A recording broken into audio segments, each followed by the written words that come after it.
दोस्तों स्वागत है एक बार फिर से आपका बीए करिकुलर यूट्यूब चैनल पे। दोस्तों आज के वीडियो में हम लोग बात करेंगे हिंदी साहित्य के द्वितीय प्रश्न पत्र बीए द्वितीय वर्ष के लिए ये लेक्चर है और उसी पे हमें चर्चा करने वाले हैं।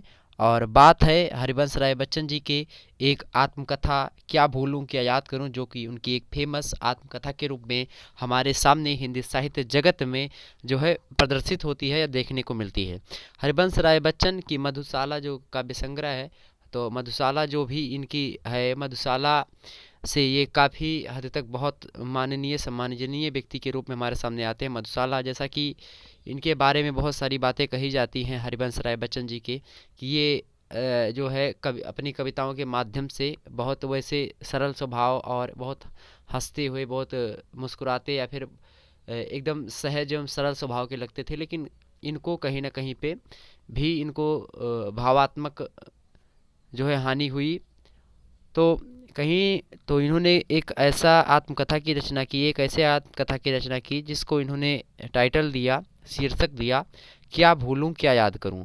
तो इसी की समीक्षा करनी है हमको। अगर क्वेश्चंस पूछा जाता है कि क्या भूलूं क्या याद करूं नामक आत्मकथा की समीक्षा कीजिए और साथ ही साथ उनके लेखक के बारे में चर्चा कीजिए, कि लेखक के बारे में बताइए कि समय ये क्या भूलूं क्या याद करूं ये कौन सी विधा है और इसके लेखक कौन है। तो क्या भूलूं क्या याद करूं हरिवंश राय बच्चन की आत्मकथा है, जो इनकी बाल्यावस्था से लेकर के और प्रौढ़ावस्था, किशोरावस्था एवं जो है युवावस्था तक की, और जब तक जो है इन्होंने रहा, जब लिखा होगा तब तक की रचना है।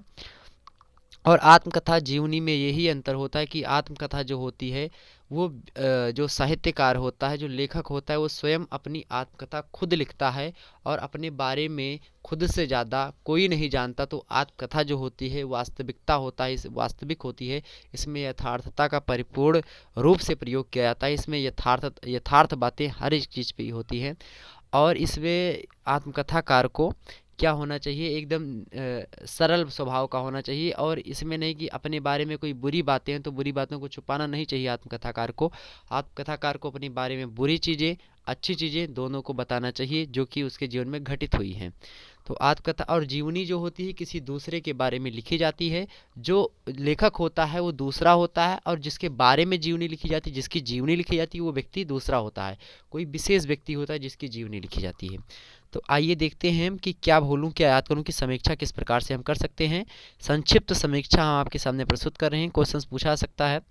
कि क्वेश्चंस पूछा सकता है कि अपने पाठ्यक्रम में उल्लिखित क्या भूलूं क्या याद करूं की समीक्षा कीजिए या संक्षिप्त समीक्षा कीजिए। तो आपको इतना लिखना है बस, आपका काम पूरा हो जाएगा। और संक्षिप्त बोला गया है तो लघुत्तरीय प्रश्न की श्रृंखला में ये आ सकता है। आपके 10 नंबर तो इससे पक्के हो ही जाएंगे। अगला है, ये देखिए यहाँ पे शायद 5 का आता है नंबर जो भी। ये आत्मकथाकार बाल्यावस्था में जिस विद्यालय में विद्यारंभ करने के निमित्त गया हुआ था। आत्मकथाकार की बात यहाँ पे हरिवंश राय बच्चन जी की हो रही है। तो ये जो थे आत्मकथाकार मतलब हरिवंश राय बच्चन जी, ये अपने बारे में अपनी कथा को लिखते हैं। वही है क्या भूलूं क्या याद करूं, वही चीज़ें हैं। ठीक। तो आत्मकथाकार बाल्यावस्था में जब ये छोटे होते हैं तो विद्यालय में विद्या आरंभ करने के लिए या फिर उसके निमित्त गए हुए थे। वहाँ प्रारंभिक अवस्था में सभी उसे परेशान करते थे। जब ये स्कूल में जाते थे तो बहुत सारे बालक होते थे जो इनको परेशान किया करते थे। किसको? हरिवंश राय बच्चन जी को। ये लिखते हैं किसमें? क्या भूलूं क्या याद करूं नामक आत्मकथा में। आगे लिखते हैं, सने सने जब पढ़ लिख कर बच्चन जी बड़े होते हैं, मतलब ये सारी चीज़ें बीत जाती हैं, और जब ये पढ़ लिख कर बड़े हो जाते हैं तो इलाहाबाद के हड़िया तहसील में पंडित विश्राम तिवारी के सानिध्य में उन्हें शिक्षा प्राप्त करने का अवसर मिलता है। मतलब वहाँ जाते हैं ये, और हड़िया तहसील में इलाहाबाद के हड़िया नामक तहसील में जाते हैं। वहाँ पे पंडित विश्राम तिवारी अध्यापक होते हैं और उन्हीं के सानिध्य में इनको शिक्षा प्राप्त होती है। और कहा जाता था कि जो ये थे पंडित विश्राम तिवारी, ये बहुत क्रूर क्या बोल सकते हो, बच्चों के मामले में बहुत क्रूरता से पेश आते थे लोगों को। मतलब जैसे आज बोला कि ये पाठ आपको याद करके आना है, आप उसको नहीं याद करके जाओगे। तो विश्राम तिवारी ऐसे व्यक्ति थे जो मार के रटवाते थे, बच्चों को बहुत पीटते थे।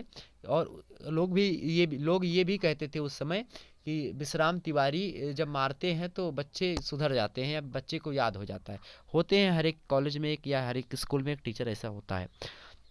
तो पंडित विश्राम तिवारी के सानिध्य में उन्हें शिक्षा प्राप्त करने का अवसर मिला। किसको? हरिवंश राय बच्चन जी को। और पंडित जी का विवाह उनसे आधी उम्र की लड़की से हुआ था। कौन पंडित जी? पंडित विश्राम तिवारी की बात हो रही है। तो आधी उम्र की लड़की से हुई थी या हुआ था। पंडित जी प्रातः 4:30 बजे गंगा स्नान करने जाते, पूजा इत्यादि करने के उपरांत अपने विद्यालय में बच्चों के साथ उनको दृढ़ता के साथ पढ़ाने में अपना समय व्यतीत करते थे।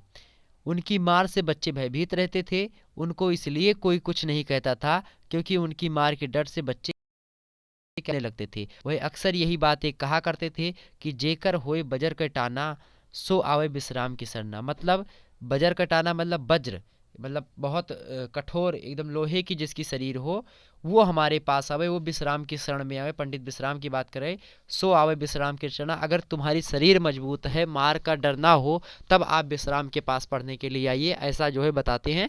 तो ये थी संक्षिप्त समीक्षा किसकी, क्या भूलूं क्या याद करूं की, और किसने लिखा है? तो डॉक्टर हरिवंश राय बच्चन जी ने लिखा है।